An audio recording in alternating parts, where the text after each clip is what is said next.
a minute. Hope that you're all doing absolutely fantastic today. Like usual, if you're a returning viewer, welcome back.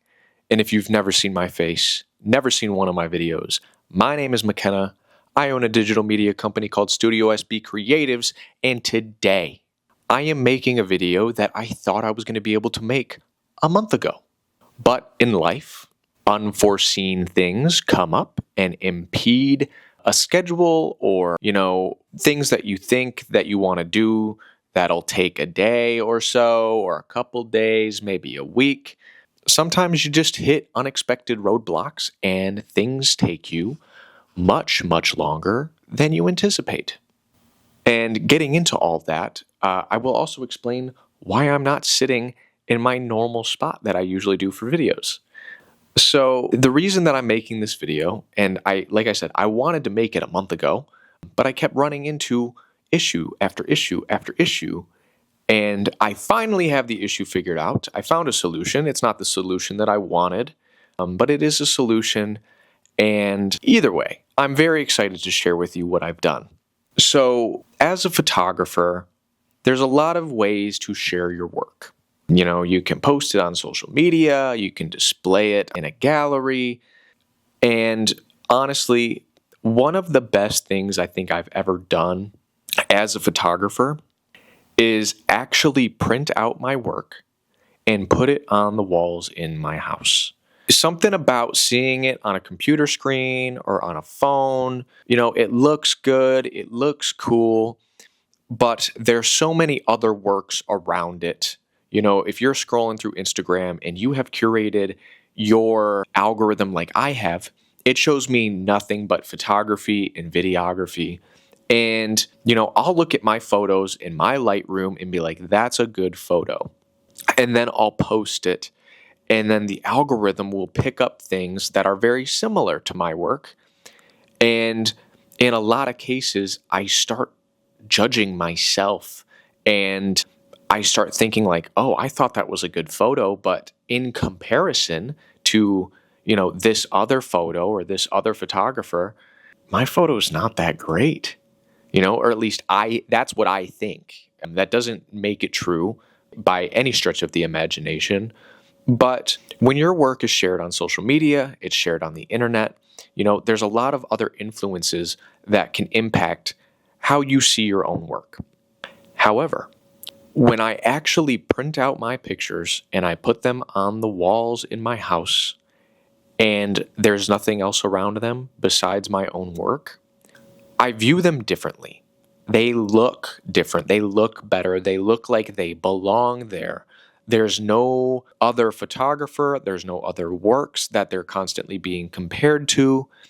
And, it gives me, I don't know exactly how to put it, but it gives me the feeling that maybe I'm not as bad as I think I am sometimes. Because when it comes to people who create creative works or do something creative, it's really easy to compare yourself to other people and then get this like imposter syndrome feeling where other people might think your work is good, but you're looking at all these other people's works that are similar in some way and you're like, wow, I wish I would have done that instead, or wow, they did that thing better than I did. And it's just this like endless cycle of comparison, and it's really hard to get past sometimes.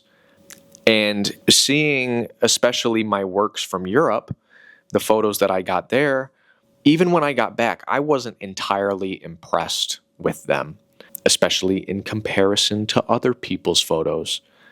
But I had other friends look through them and they're like, oh my gosh, these are amazing. These are incredible. These are, whatever. And I didn't feel it. But there's something about having a physical work in your hand, it revitalizes you. It makes you think like, wow, when it's surrounded by like a border and it's hanging on the wall and there's nothing else to compare it to, you're like, wow, that really is a good photo. Wow, I can't believe I took that. And because I've been doing so much comparison and, I have those highs and lows of what my particular photos look like, doing what I did was a hard thing for me to fully get behind because it's something I've been wanting to do for a while. But, I had to wonder, like, is it worth it? Will people appreciate my works in the same way? While I'm still uncertain, sometimes you just got to push through and do what you want to do anyway. So what is it that I've actually done? Well, as you can see on either side of me, I have printed photos. And what I've done was that I launched a shop full of my printed works, of some of my favorite photos that is public now. You can go click the link and buy a print in almost any size. And, I have specially chosen and gone through thousands of photos trying to figure out which ones I wanted to pick. And, I didn't want to flood it with too many. I didn't want to do too few. So on my initial shop, I have 30 printed works that you can choose from different frames, different sizes, and so on and so on. I don't know if I'm going to get any sales anyway, but I have always wanted to see my work in a gallery. I've always wanted to see my photos hanging up. And when I started doing that for myself, I was very excited. I was very happy to see my work hanging on the walls and people ask me about them. And, I have 12 different photos on a wall that you literally see when you walk through the front door of my apartment. And almost everybody who comes over, whether it's the moment they walk through the door or after they've been there a while, they sit there and they just look, they analyze, and they enjoy the photos that are hanging up. And it's really a cool feeling. I didn't want to limit it to be just me viewing the photos, just my roommates, just the people who come to my house. I know that I have supportive people around me. I know that some people think that my photos are on a tier of being worthy of being printed and hanging in their own house. So that's what I wanted to do, was give them the opportunity to do that. And with the way things are nowadays, this was actually a very easy thing to get set up and done. So why did it take me so long? And that is where the unforeseen roadblocks come in. So after I got back from Europe, what I wanted to do was I wanted to revamp my website. In revamping my website, I wanted to incorporate a place where people could buy prints. And like I said, the way things are nowadays, the integration between these different companies and these different platforms is very user-friendly. It's very simple to do things like that. However, I kept running into the same issue over and over and over and over again, and I couldn't figure out what was going on. And that's why it took me so long, is there was one issue that was holding me up the entire time. So basically, what happens is I had a website and I had a print-on-demand company that were supposed to be integrated so that I could sell the prints on my website, but then they would be linked to the print-on-demand company and they would do all the billing and the shipping and the creating and the shipping and whatever, yada, yada, yada. But for some reason, when I would upload my prints to my website, after a very short duration, sometimes 10 minutes, sometimes a couple hours, they would become disconnected. And there was no way for me to reconnect them. And it happened about 10 different times before I realized what the issue was. And I was getting frustrated. It was taking me forever. I had been thinking about YouTube and putting out my long form content and how this was impeding my workflow and the things that I wanted to do and get done. And the longer it went on, the more frustrated I got, until I finally figured out what the issue was. And the issue was something very simple. It was very dumb. And it basically made every hour, minute of work that I had done up until that point pretty much useless. And what the issue was that the people I was creating my website through versus the people that I used as my print-on-demand service, they didn't integrate. The website stopped supporting that particular print-on-demand company. And so every time I would go to integrate the prints, everything would end up becoming disconnected. I'd make 30 prints and I'd have to make them 30 more times in order to re-upload them. And like I said, I did that about 10 times, individually making 30 prints. And it was the biggest pain in my ass I think I've ever experienced. And I can't believe that nobody on the support teams told me that those companies did not support each other's integration. You'd think that that would be the first thing that they would tell you, but no. They let me fend for myself and become irritated. And, I was at the point where I was about to throw my laptop through the window. The real issue came down to the fact that my website supported other print-on-demand services, but they weren't as useful, or they just didn't do the things that the other print-on-demand shop does. They didn't have the same sizes, they didn't have the same paper, they didn't have the same, frames or whatever.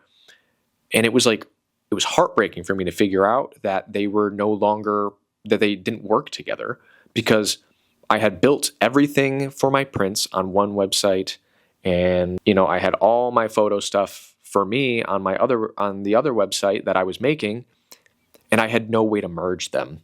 So I was caught at a crossroads. I was like, do I find a different solution for the prints, or do I use a different print website so that I can still use it through my website? And I ended up going with the latter, actually, because one, a friend of mine offered to remake my website because he was giving me a hard time about how it looked. To each their own. I thought it looked pretty good. He disagreed, so he's still working on it, but we'll see what he comes up with. But what I did was I actually took all the prints that I had already made, and I just integrated them through a different site, which is Etsy. And I had an issue with that because I feel like Etsy it's not that professional. It doesn't look the way that I want it to look. It doesn't function the way that I want it to look. And it doesn't hold the same weight. Not that Etsy is a bad website, not that it's a bad place to sell things. I don't think that. But when you're selling something through Etsy, you lose a lot of brand notability. There's not as much customization. It's not as one-on-one. And it just, you're going through Etsy. That's what it is. It's an Etsy. You have a store on an Etsy site. It's not, you're not selling prints through your website. You're not selling, it doesn't have your name on it, your branding, everything that makes it yours. And that was a really hard pill to swallow. But at the end of it, I decided that having the quality of prints that I wanted, and having the sizes available and the pricing and, the shipping that I wanted to have, and going through Etsy was more important than, my personal branding. Maybe in the future, I'll figure out how to integrate them the way that I wanted to in the first place. But until that moment, Etsy is my default. And I'm not entirely thrilled about that, just because I had a certain vision in mind. But it is what it is. So that's pretty much what's been going on for the last month and what I've been trying to do. And regardless of the way things went, I'm still very excited to have prints available for people to buy and hang in their own house. Because, I have always wanted to share my art with the world, whether it be my music, whether it be my writing, whether it be my photos. I am just somebody who, wants to be able to give things back to the community in numerous ways. And this is one of the ways that I felt like doing that. I also run my own business. So, having another stream of income is never a bad thing, especially when I don't have a whole lot of overhead costs because everything is handled through third parties. So, it was kind of a win-win situation, even though it just didn't go the way that I wanted it to go in the first place. So, as things are, I'm still working on getting a new website set up. Maybe I'll be able to integrate them once that is set up. But for right now, I have finally done something that I've been wanting to do for a while, and that is sell prints. So, like I said, if you are interested in having my work hung up on the walls in your own house, I will have the link to my Etsy store linked in the description, I believe. Feel free to support a small business and somebody who doesn't use AI or anything to create the works that they do. I am somebody who actually goes out and takes the photos and edits them and does everything that needs to be done, basically from start to finish, all except from the physical standpoint of constructing the frames and printing out the works. So that's pretty much all I've got for you. Although, by buying these prints, you will be able to support me in the vision that I have for this channel, for my brand, for my business, for my career. And that is being able to travel the world taking photos. I have been talking about that for a while. I have gone to many places in the US. I have just left the United States for the first time on a photo trip and gone to Europe, and some of those photos are there. I have photos that I've taken in Colorado, Nevada, Arizona, Hawaii. It's mostly landscapes or like cityscape type things right now, but there's some automotive stuff in there. I've had a lot of good reviews on this particular photo. I hope that there's no light glare on this, because this is one of the photos that I've gotten the most compliments ever. And it's literally just a Waffle House that I shot in the middle of the night. But something about the blues and the yellows and the composition of it all, I've gotten a lot of really good comments on that one for whatever reason. So yeah, if you want to support me, support my dreams, support my business, go ahead and buy a print. I would really greatly appreciate it. And with that being said, that's pretty much all I've got for you. Hopefully I'll be back sooner than later this time around, now that I don't have that rain cloud above my head. And if you have any questions about selling prints, or you want to discuss some things that you had going on when you first tried to launch your store, please tell me your horror stories in the comments or ask your questions. I'd be more than willing to talk with you. And like always, if you like this video, go ahead and give me a thumbs up. If you want to see more content like this, you want to see what crazy adventures I get up to in the future, because there definitely will be more crazy adventures in the future, because again, now that we've started, we can't just stop. Or, if you just want to see more of my beautiful face, go ahead and hit that subscribe button, and I will see you on the next one.